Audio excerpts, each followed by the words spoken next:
This channel does not promote any violent, harmful, or illegal activities. All content provided by this channel is meant for an educational purpose only.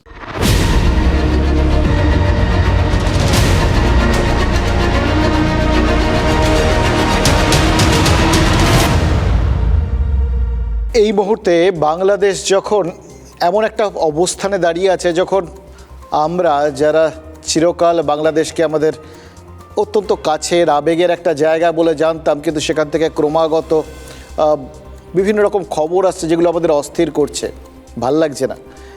এরকমই ভালো না লাগার হয়তো একদম সম মনোভাবাপন্ন আরেকজন আমার সঙ্গে এই মুহূর্তে রয়েছেন। আমি নিশ্চিত তারও ভাল লাগছে না দুটো দেশের এই রকম পারস্পরিক অবস্থানটাকে দেখতে। আমার সঙ্গে এই মুহূর্তে রয়েছেন তাসলিমা নাসরিন। আপনাকে অনেক স্বাগত TV9 বাংলার পর্দায়। অনেক ধন্যবাদ।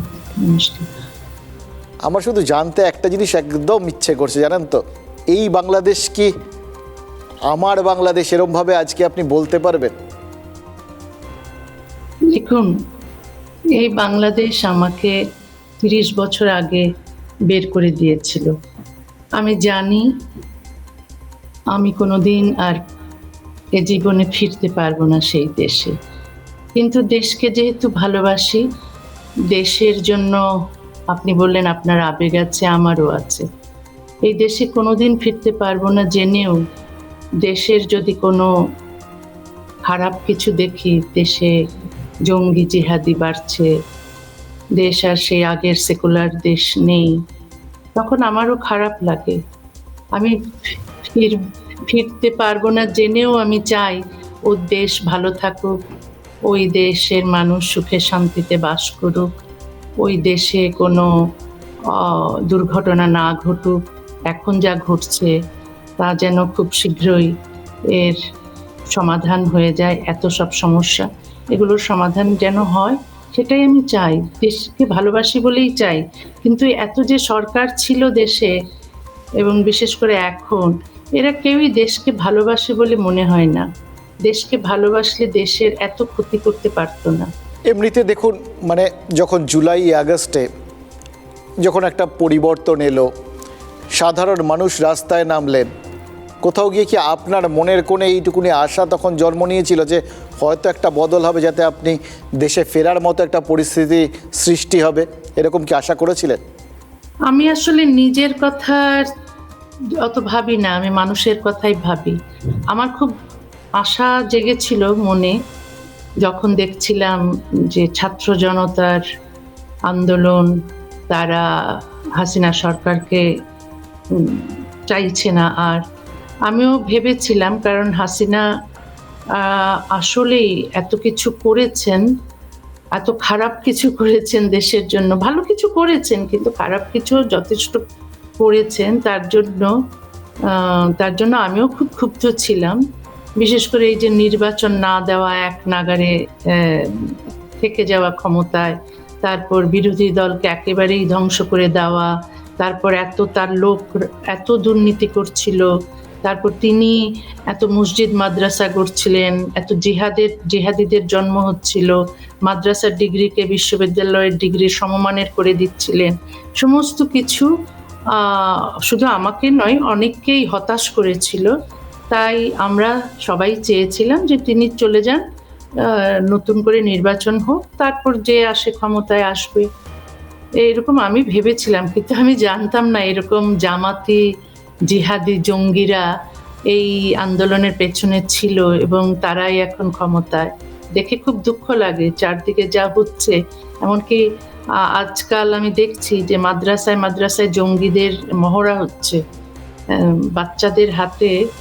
বাচ্চাদের হাতে সেই খেলনা পিস্তল দিয়ে, তারপর এইসব জঙ্গি পোশাক পরিয়ে, মানে এসব কি হচ্ছে নাটকের নামে?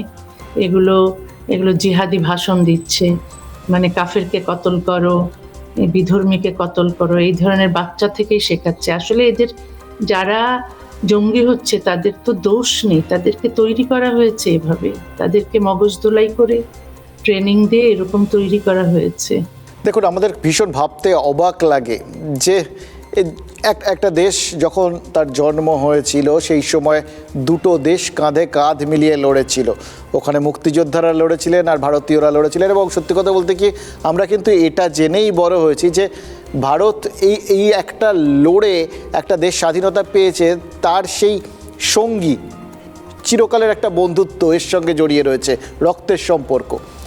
হঠাৎ করে আমরা সত্যিই জানতাম না, এটা আমাদের কাছে খুব ধাক্কা, অপরিচিত ছবি বলতে পারেন। এত ভারত বিদ্বেষ যে দেশটার মধ্যে লুকিয়েছিল, এটা কোনোদিন কি আপনি অন্তত যতদিন ছিলেন বা আপনি বেরিয়ে এসেও যখন দেশটাকে দেখেছেন বুঝতে পেরেছিলেন? এখানে আসলে কি হঠাৎ করে তো এই জুলাই অগাস্টে তো জঙ্গিদের জন্ম হয়নি, জিহাদিদের জন্ম হয়নি। তারা ধীরে ধীরে বাড়ছিল এবং এই বাড়ায় সাহায্য করছিল বা বাড়তে দিচ্ছিল বা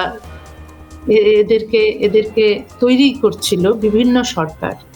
ধর্মকে ইউজ করা হয়েছে, সংবিধান থেকে ধর্মনিরপেক্ষতা বিদেয় করে দিয়েছে এক সরকার। তারপর রাষ্ট্রধর্ম ইসলাম ঢোকানো হয়েছে। মসজিদের দরকার নেই, তারপরও মসজিদ করা হয়েছে। মাদ্রাসার দরকার নেই, তারপরে লক্ষ লক্ষ মাদ্রাসা করা হয়েছে। তো মাদ্রাসা মসজিদে কি শিক্ষা দেওয়া হয়? বিশেষ করে মাদ্রাসা, কওমি মাদ্রাসাগুলো, এখানে জিহাদি হওয়ার শিক্ষা দেওয়া হয়।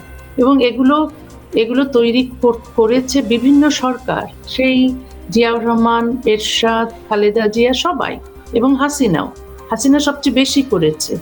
যদিও হাসিনাকে আপনারা জানেন যে সে দেশদ্রোহীদের ফাঁসি দিয়েছিল, সুতরাং সে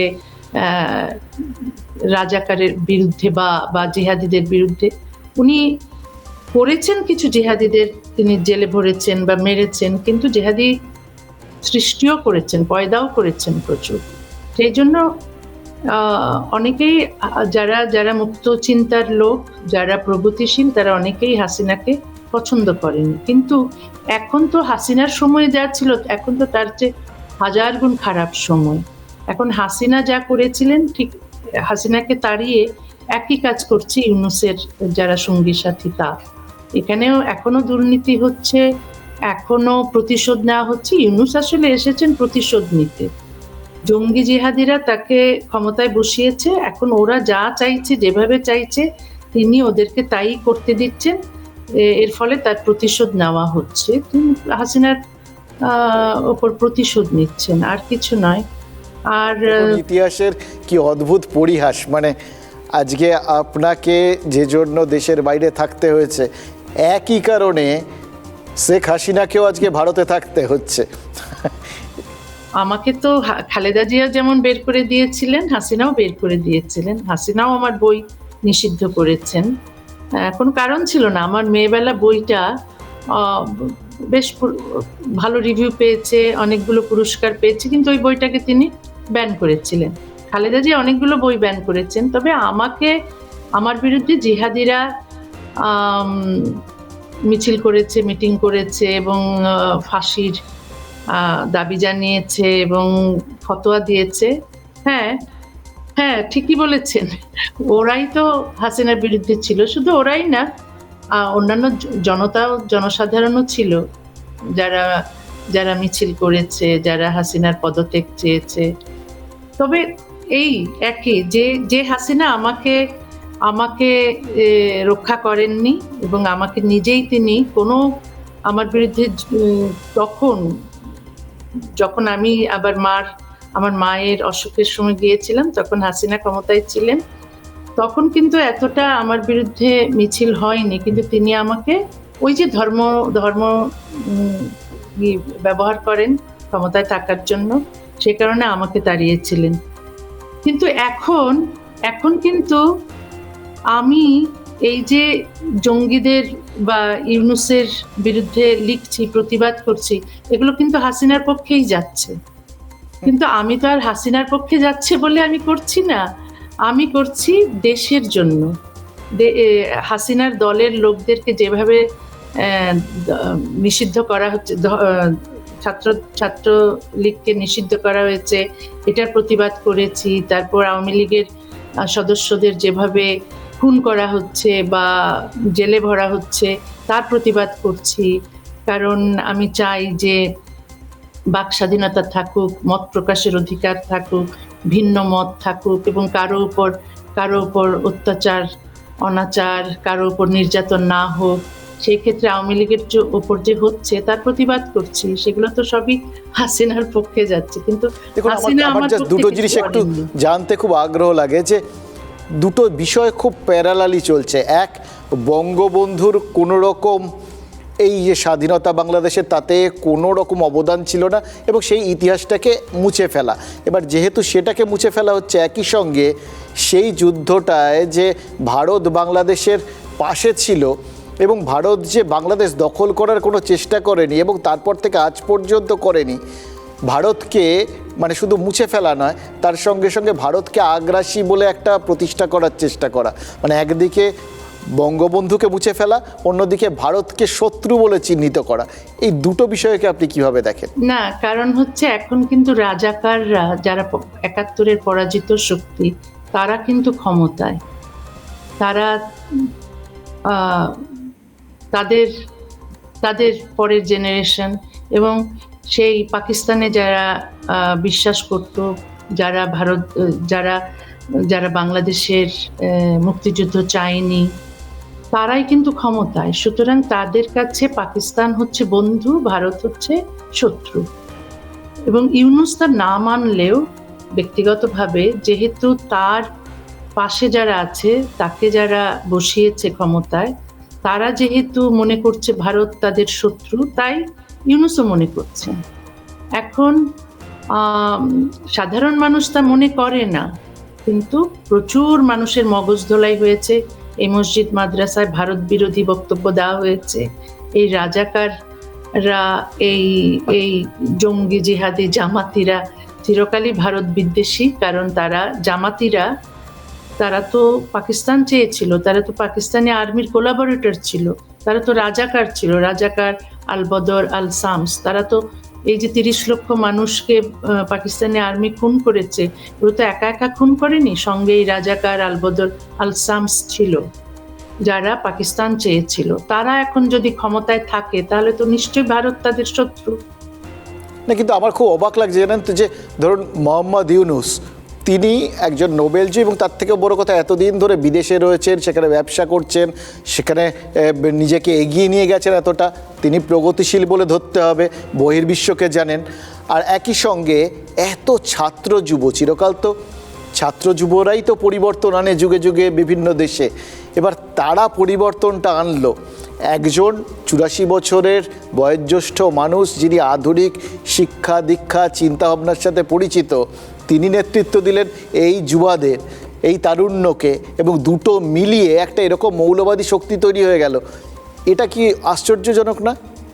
না, এই তো এখানে যারা সাধারণ ছাত্র ছিল, তাদের তো সরিয়ে দিয়ে যারা পেছনে এই আন্দোলনটাকে চালিয়েছিল, সেই হিজবুত তাহরির, তারপর ছাত্র শিবির, মানে জামাতে ইসলামের যে ছাত্র সংগঠন, ছাত্র শিবির, তারাই তো প্রায় ৩,০০০ পুলিশকে নির্মমভাবে, নৃশংসভাবে হত্যা করেছে। তারাই তো পুলিশ হত্যা করে ক্ষমতায় এসেছে না। এখন কথা হচ্ছে যে যারা যেহেতু ইউনূসকে পছন্দ করেছেন, তাই ইউনূস তাদের কথা শুনছেন। আমার মনে হয় না যে ইউনূস এতটা মৌলবাদী, কিন্তু তিনি মৌলবাদী হয়েছেন এদের স্বার্থে, যেহেতু এরা তাকে ক্ষমতা দিয়েছে। হাসিনার উপর প্রতিশোধও তিনি নেওয়া হচ্ছে। নিজের এই ট্যাক্স ফাঁকি দেওয়ার একটা মামলা ছিল, সেটাও এখন বাতিল করে দেওয়া হয়েছে। তিনি বেশ ভালো আছেন এদের নিয়ে। তবে খুব অবাক লাগে যে একজন শিক্ষিত মানুষ কি করে মৌলবাদীদের হাতের পুতুল হয়ে যান। আপনার সাথে ব্যক্তিগত পরিচয় আছে মোহাম্মদ ইউনূসের? হ্যাঁ, কি বলছেন? আপনার সাথে ব্যক্তিগত কোনো পরিচয় আছে মোহাম্মদ ইউনূসের? আছে। তিনি একবার ফ্রান্সের একটা অনুষ্ঠানে উনিও গিয়েছিলেন, আমিও ওখানে স্পিকার ছিলাম। তো আমার সঙ্গে আমরা একসঙ্গে লাঞ্চ করেছিলাম, ওর সঙ্গে আরো অতিথি ছিলেন ওখানে উইমেন্স ফোরামে।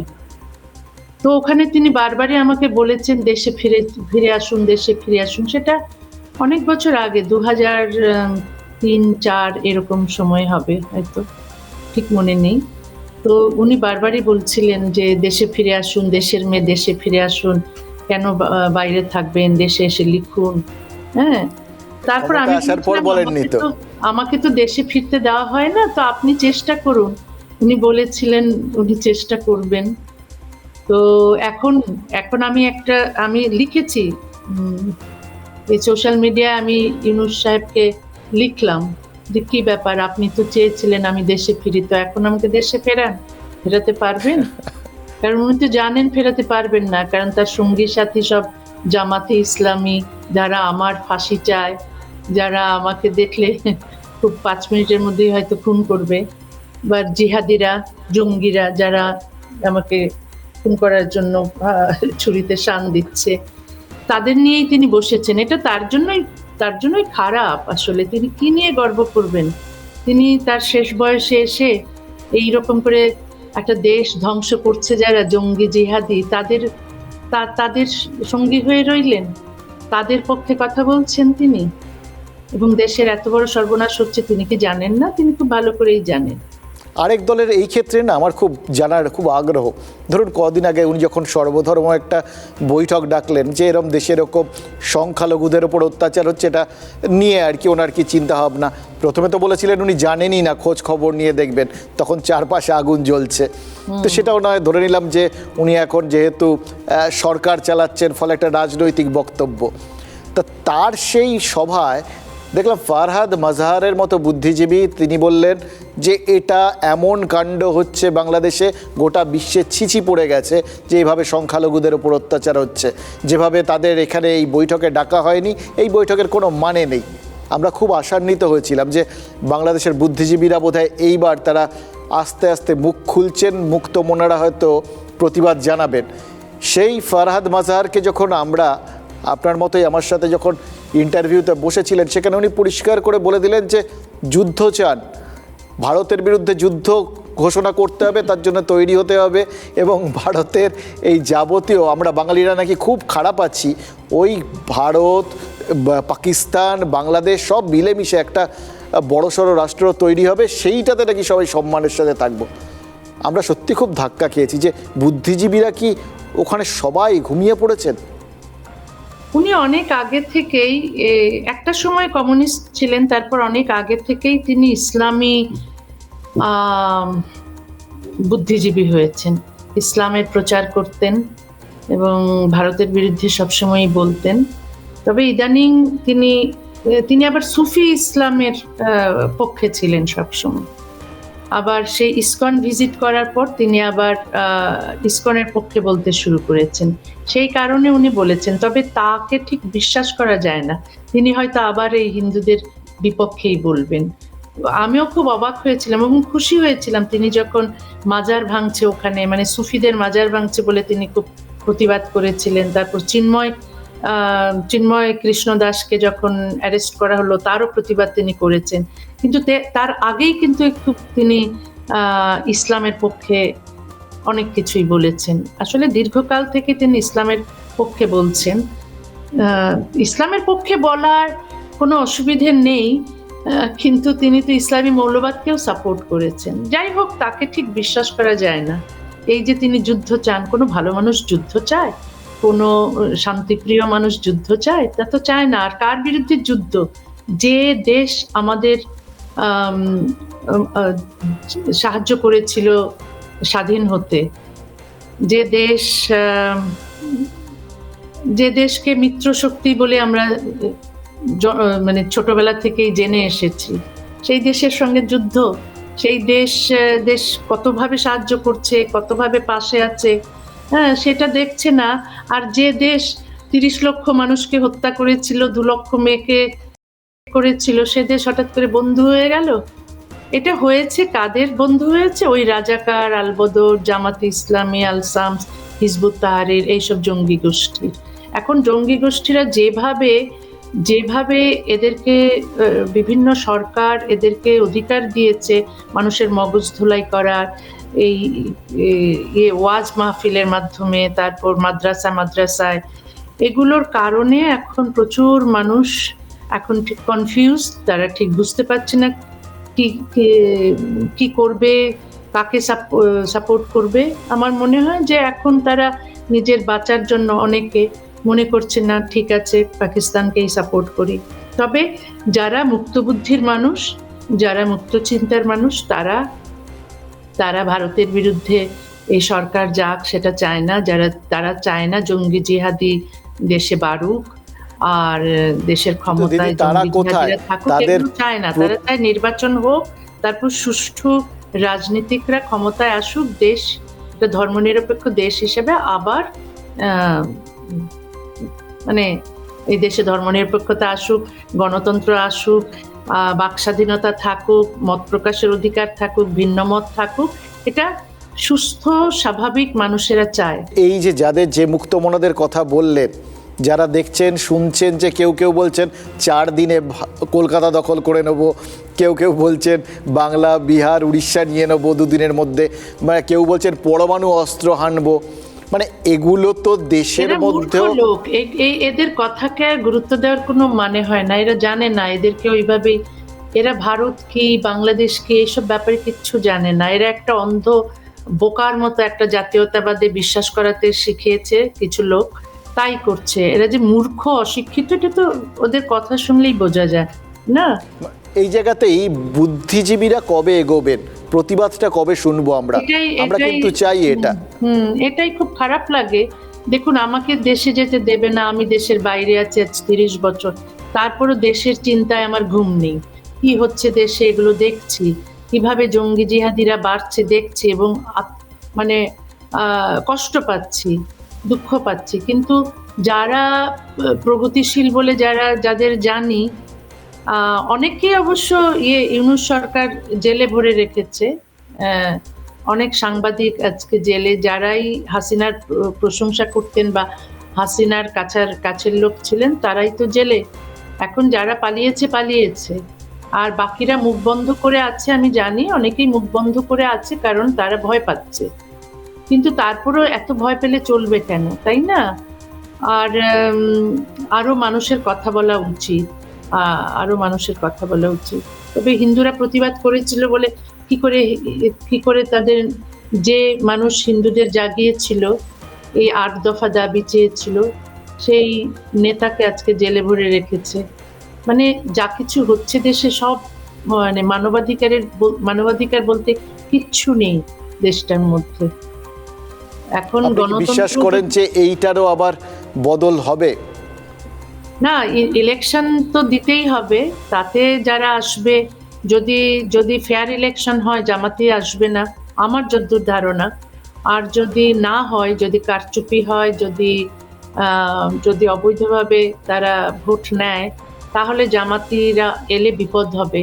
আর যদি মুক্তিযুদ্ধের পক্ষের শক্তি, সে আওয়ামী লীগ হোক, সে বিএনপি হোক, যদি আসে, অন্তত এই জঙ্গি জিহাদিদের হাত থেকে মুক্তি পাবে দেশ।